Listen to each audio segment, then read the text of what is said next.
When you are broken, you tend to blame yourself for allowing other people or situation to cause your morale to be shattered into pieces. You tend to be discouraged and cease from living.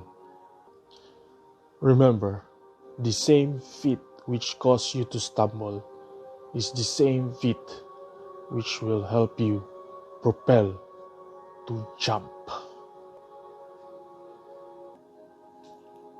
So whenever you stumble into problems, do not allow your inner weak self to pull you down.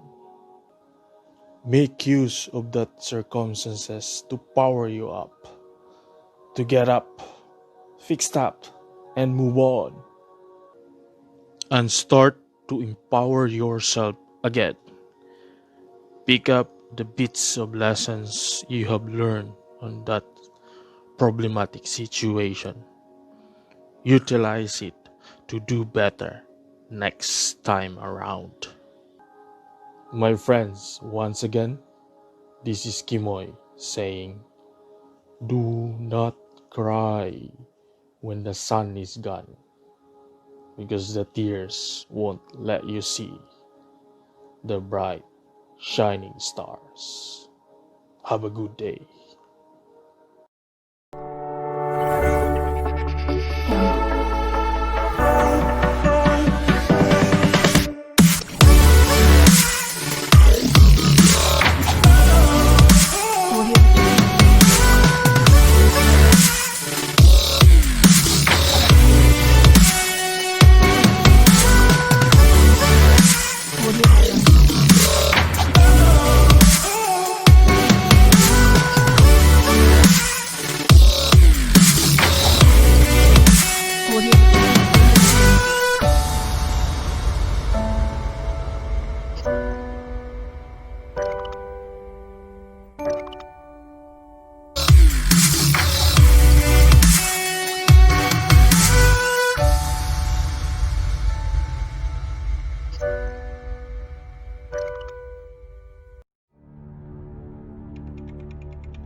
When I'm broken, I relish it. That's what I'm gonna do. I'm gonna use it. Because if I'm broken, then I just found my limitations. And until I know what my limitations are, how can I push them? How can I get better? But once I see it, once I feel it, once I see where I was broken, then I can attack that weakness. I can fill in that gap. I can reinforce that breach. If you break, it means it's time to fortify your will to make it stronger. And look, there's all kinds of different ways to break. You can break physically, you can break mentally, you can break your heart, you can break your spirit, and none of those are fun, and all of those are gonna leave a mark. But the mark that they leave can be the mark of victory, or it can be the mark of defeat.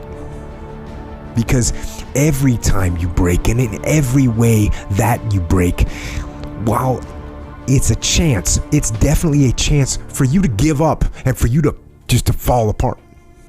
But there's also opportunity. There's opportunity to get stronger and get smarter and get faster and get tougher and get more stable and get more resilient and get better. When you break, you have the opportunity to show the world, the whole world, what you are really made of. So if you break, if you break, the fight isn't over. In fact, if you break, the fight is just beginning. And as you crawl up and out of that dismal and wretched place, covered, and you're covered in blood and sweat and dirt and filth as you rise above what you were. And as you take the form of who you are supposed to be, you will see that in the very act of standing up, in the very act of fighting on, you will become and you will remain unbroken.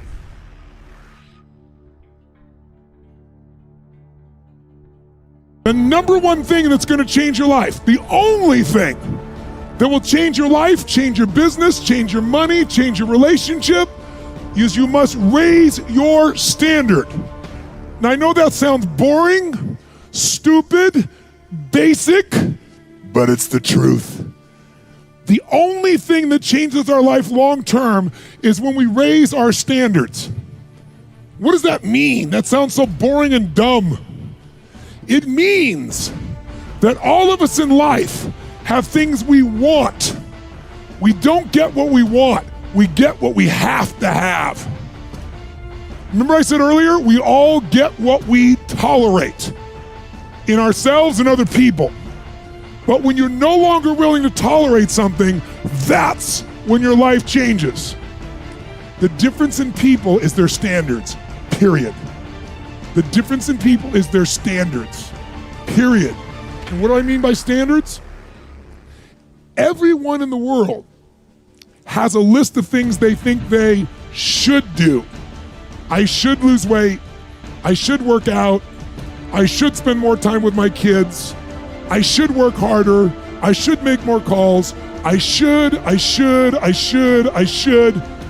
And then you know what? People don't do their shoulds and they get mad at themselves and they what I call should all over themselves. They beat themselves up about it.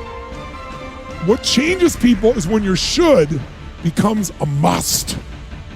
When suddenly the thing you said should happen has to happen. That's when human beings change.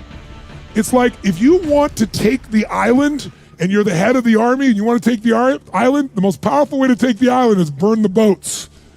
Because if there's no way to go back, it's amazing what happens when it's a must to do something versus a should. That's what makes human beings succeed.